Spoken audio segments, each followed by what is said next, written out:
Alright, we're back. Today we're listening to Slint's Spiderland. I don't know anything about this album. I know it's post-rock, but I don't know any post-rock at all. And for some reason, this is a very critically acclaimed album. There's a lot of great reviews about it. When I was on Spotify's Slint's page, I saw that they barely had any monthly listeners, but their songs on this album did have a lot of plays, so I was kind of intrigued by that. I also think a couple people recommended this to me, so that's why we're listening to it today. I'm very excited, and let's hop right in. Track number 1, we have Breadcrumb Trail. Decided to check out the tent. It seemed like I could hear music coming from inside, so I love this riff. figure out and asked her if she'd rather go on a roller coaster instead. Why are you asking a fortune teller to go on a roller coaster? Damn.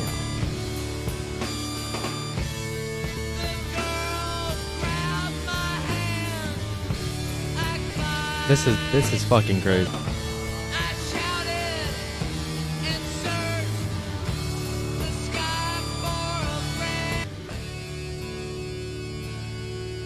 Damn. By the time we left, we walked across the deserted lot alone. The carnival sign threw colored shadows on her face, but I could tell she was blushing. That's W Riz right there. That was interesting. That was an interesting song. That song felt like a soundtrack to the lyrics of the song. I don't get it. So did he take like the fortune teller out on a date? I mean, the song did feel like a roller coaster, and he did take her on a roller coaster. On the parts that had actual singing, that felt those vocals were raunchy. Those are some raw ass fucking vocals. Good storytelling song too. I usually don't tend to go back to spoken word songs because they're kind of hard to replay. But that was good. That was good. Track 2 is Nosferatu Man, like the vampire from SpongeBob.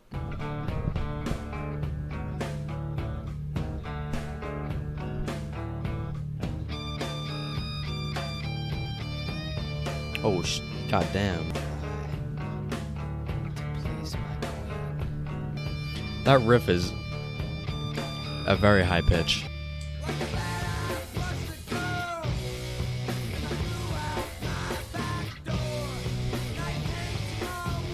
This is crazy. That was cool. The guitar like went with his speaking there.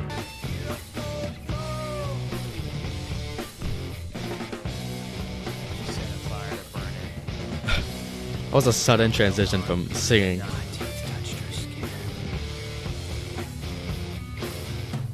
Oh, so he really a vampire. He really a vampire.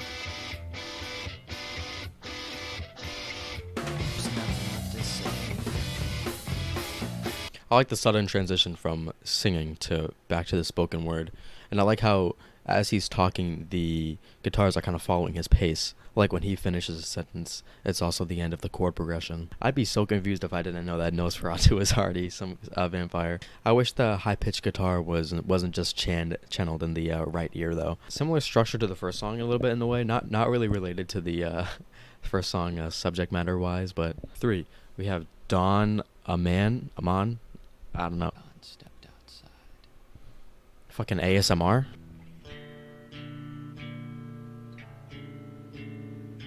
He wished he was drunk. Yeah, me too.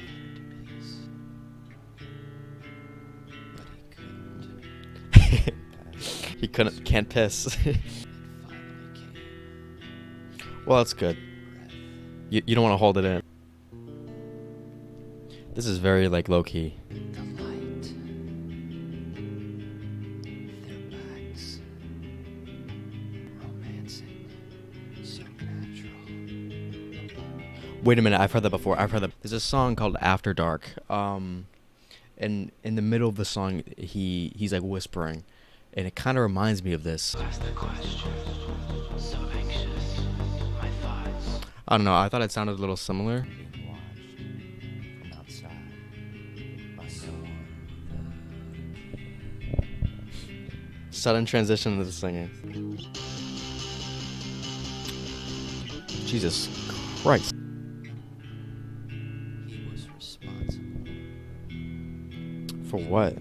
I like how we're not really getting a lot of things left up to imagination. It's kind of telling us everything that's happening in the situation. I don't know if I'm a fan of the whispering, but I guess it kind of makes sense because the guitars were kind of low key throughout the song, so it wouldn't really make sense if he was talking at a normal pace. I kind of wanted a little bit of context clues as to what he did. Wish I knew more about him rather than the fact that he couldn't piss. All right, track number 4 is the longest song on the album at 8 minutes and 50 seconds. We have Washer.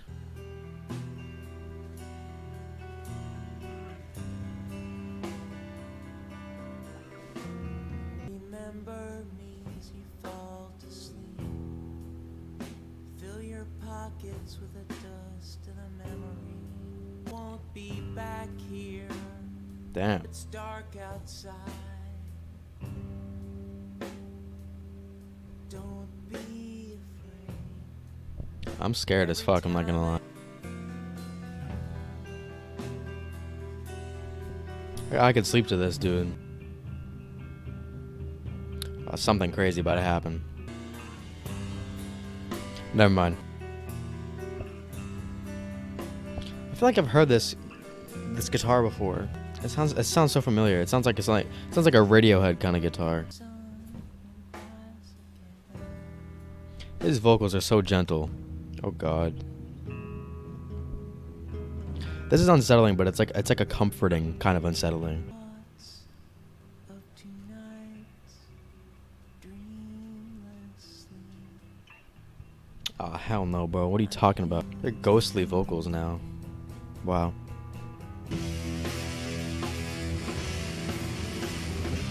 Damn, bro.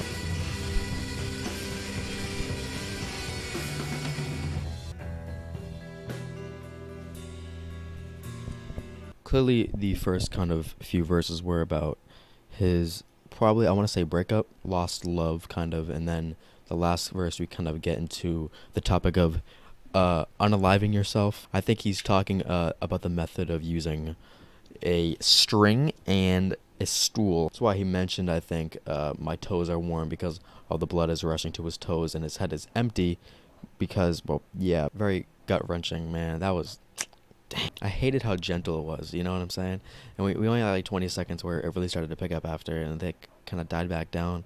Maybe the intensity that happened right after he finished the verse of the instruments kind of picked up because he was going through with it, and maybe the act of it being over is why they died back down. I don't know, that's just a theory, but man, that was a crazy listen. Track number 5 is For Dinner. I think that this is an instrumental because I'm not seeing any lyrics here.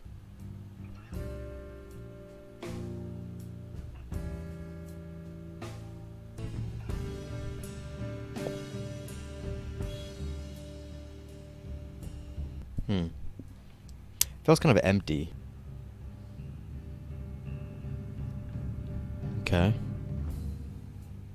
Okay, yeah, it's just edging me at this point.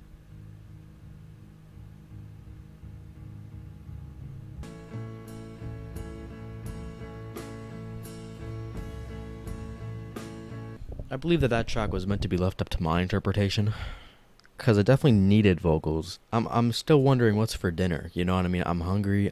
Was a little bit of a void from the last song with how that ended. Was maybe kind of like an aftermath of last song. I don't know. I did admire how the track was kind of built towards building tension and releasing it. Alright, track 6. Final track, we have Good Morning Captain. It's kind of like out at sea kind of shit.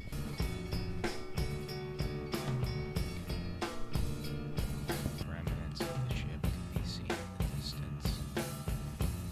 Blood stained the ice along the shore. Damn. Tears ran down his face.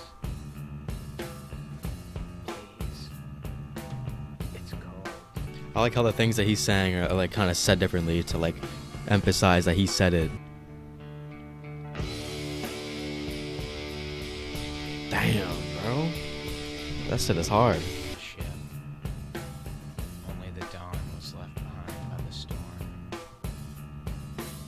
I'm so invested in this story. Hear the delicate hand of a child. His face was flushed and timid.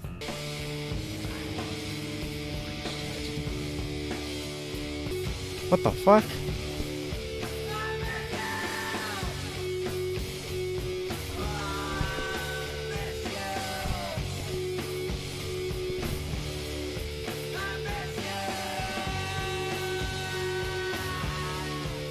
That song was like, I don't know. I'm confused as the roles.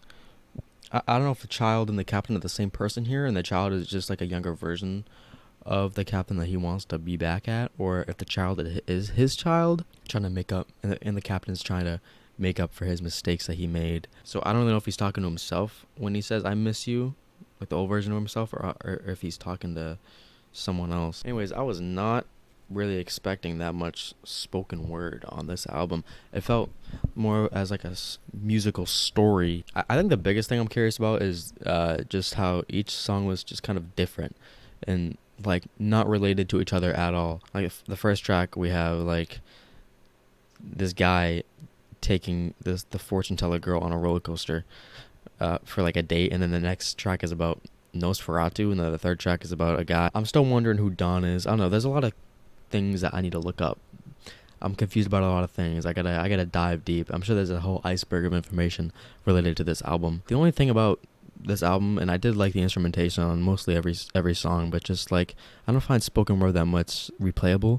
I don't know if that's just how I am. I think my favorite song would have to be definitely Washer. Gotta be Washer. That was a great song. But yeah, that was the album. I can definitely see the appeal in it. I get the influence 1,000%. I think that's what makes it probably appealing, is the influence of this album. But yeah, if you have any other recommendations related to this album or any other thing in general, drop them in the comments. I'll get to them eventually. And yeah, thank you for watching.